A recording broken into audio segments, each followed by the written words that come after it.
Olá, bom dia, boa tarde ou boa noite, dependendo da hora que você vai ver esse vídeo. A gente hoje vai continuar, a falar sobre industrialização. A gente vai entrar em dois processos importantes da industrialização, que foram as consequências desse processo, na verdade. As consequências que levaram ao que a gente tem hoje, uma economia globalizada, que é o começo que eu coloquei aqui. E dentro dela tem três setores, que vai dividir essas funções e esses processos, tá bem? O que é essa economia globalizada? É justamente essa interação que os países adquiriram para que as suas economias se desenvolvessem. A gente vai ver aqui que teve alguns países emergentes que se juntaram, e dentro desse grupo eles conseguiram desenvolver a sua economia. Já que no século XIX eles estavam parados, vamos dizer assim, economicamente e não conseguiam se desenvolver. Então, eles se juntam para ter esse desenvolvimento e nesse percurso um país se destaca. A gente vai verificar isso. Então, quando a gente fala de economia globalizada, a gente está falando justamente dessa economia que tem essa interação mundial. E o que é essa interação mundial? É justamente esse contato direto que hoje a gente tem de um país para o outro, de poder exportar produtos, de poder adquirir produtos de outro país e a nossa produção ir para outros países também, a gente receber em outros países. Então isso é uma economia globalizada. A gente pode verificar também que alguns das consequências dessa globalização, dessa economia globalizada, é o que a gente tem hoje também dentro de comunicação. As redes de comunicação que a gente tem hoje foi justamente pensada para facilitar essa informação e o comércio em si. Então, quando a gente tem essas redes sociais que a gente utiliza de mensagem, que facilita toda a nossa vida, não foi pensada inicialmente para isso, para uma comunicação cotidiana, familiar, vamos dizer assim. Mas foi pensada justamente para que se facilitasse a comunicação de um país para o outro. Porque imagine, antes, para a gente se comunicar, a gente precisava de quê? De cartas, de telegramas, então isso demorava dias, dependendo da distância, até meses para se ter uma resposta. Então, se você tinha um produto, você não tinha esse contato direto e esse feedback de como é que está o produto, se o produto é bom, se tem uma boa qualidade, o que precisa melhorar. Então, com essa comunicação mais estreita que a gente tem hoje, muito rápida, faz com que as produções também tenham essa rapidez, essa agilidade de comunicação entre o produtor e o consumidor, entre o consumidor e o cliente e o produtor também. Então, é justamente isso, essa globalização trouxe também para dentro da cultura de cada país um pouquinho dos outros países. Então, quando a gente viaja, quando a gente visita um lugar, então a gente vai ver a parte cultural, a gente vai ver a parte culinária, então isso também vai facilitar e vai movimentar a economia. Então, a gente vai ver muito isso. Eu acho que, se eu não me engano, eu falei de alguns exemplos de tipo de praça de alimentação quando a gente vai, empresas que a gente tem, tipo Mac, Coca-Cola, essas coisas, essas mais famosas que vêm logo assim na nossa cabeça, essas marcas famosas também de roupas. Então, justamente isso, essa movimentação que a economia globalizada vai trazer, tá bem? Aí, dentro desses três setores, o setor primário é justamente o setor que vai movimentar a economia. Por quê? Porque esse setor está ligado diretamente aos recursos que é tirado da natureza. Então, agricultura, pecuária, tudo que envolve essa parte da nossa alimentação também vai estar voltado nesse primeiro setor.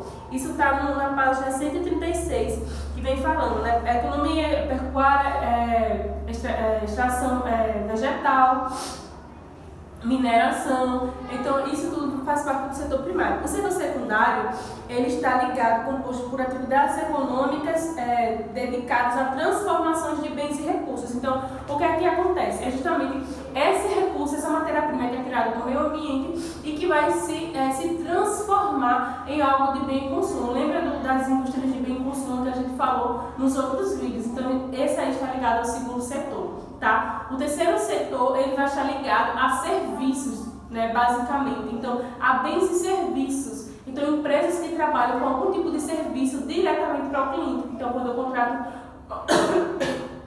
Desculpa, eu estou crise alérgica.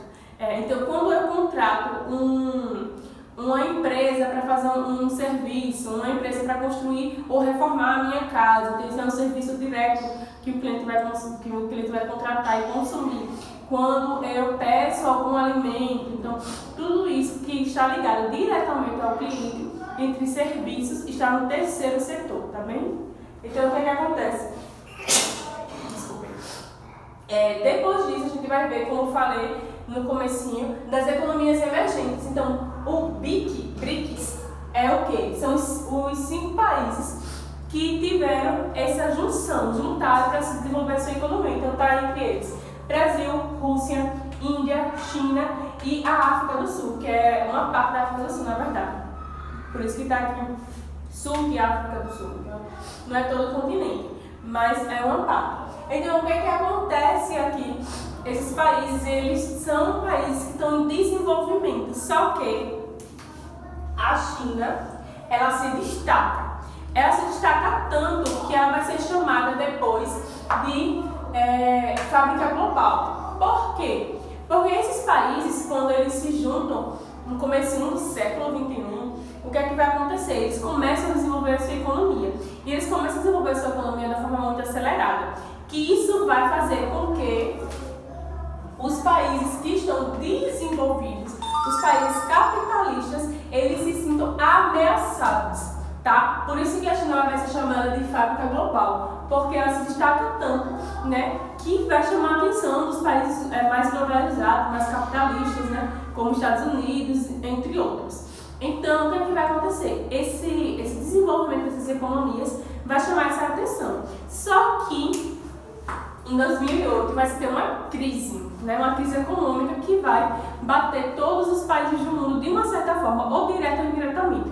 E essa crise faz com que esses países que são emergentes, que estão em subdesenvolvimento, eles dêem uma estagnada, uma parada. Mas não só eles pararam nesse período, todos os outros países também. Só que uns tiveram impactos maiores e outros tiveram impactos menores.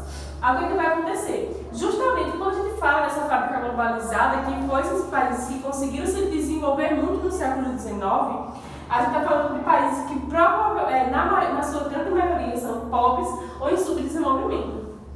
Ou que é chamado também de periferia do capitalismo. Então são aqueles países que estão em desenvolvimento, que tem muita coisa ainda a acrescentar e a desenvolver. Só que, como eu falei, destacando novamente, a China, ela está um pouquinho à frente desses países. Ela conseguiu se desenvolver de uma forma muito grande, né, que estão chamando do dragão da economia. Isso vocês vão ver mais à frente, quando vocês estiverem estudando os países em si, todas as suas características. Então a China, ela deu um boom, ela deu um desenvolvimento muito grande e acelerado em tão pouco tempo. E o mais importante, dentro das crises, ela não teve um impacto, porque o seu desenvolvimento estava tão, vamos dizer assim, estreitinho, tão solidado, tão bem arquitetado, que ela não teve tantos impactos durante as crises que tiveram nesse século, tá? Então isso ajudou muito no desenvolvimento dela. Então é justamente isso. E quando a gente vai falar do setor, a gente vai também ter o setor terceirizado, que a gente ouve falar muito de entregas terceirizadas. Então tudo isso está dentro desse contexto que a gente está falando de industrialização. Então, para a gente perceber o quanto um processo sofre toda uma modificação estrutural, principalmente econômica, nas sociedades, né, em todo o mundo. Então, de uma forma indireta ou indiretamente, esse desenvolvimento vem ser um divisor de águas dentro desse processo. Então, a indústria foi muito importante para o desenvolvimento que a gente tem hoje, principalmente para o sistema que a gente vive hoje, que é o capitalismo, tá bem? Então, as perguntas estão bem facinho, vocês conseguem respondê-las todas a partir da página 131. Página 131. Como eu sempre falo em todos os vídeos, por favor, respondam todas as questões. Qualquer dúvida, vocês falam que a gente vai tirando da melhor forma possível também, mas não deixem de responder. Tá tudo no livro, é só ler tudo direitinho, calmamente. Qualquer coisa, volta o vídeo, escuta novamente. Mas se ainda continuar alguma dúvida dessa parte, a gente vai tirando da melhor forma possível, tá bem? Até o próximo vídeo. Tchau, tchau.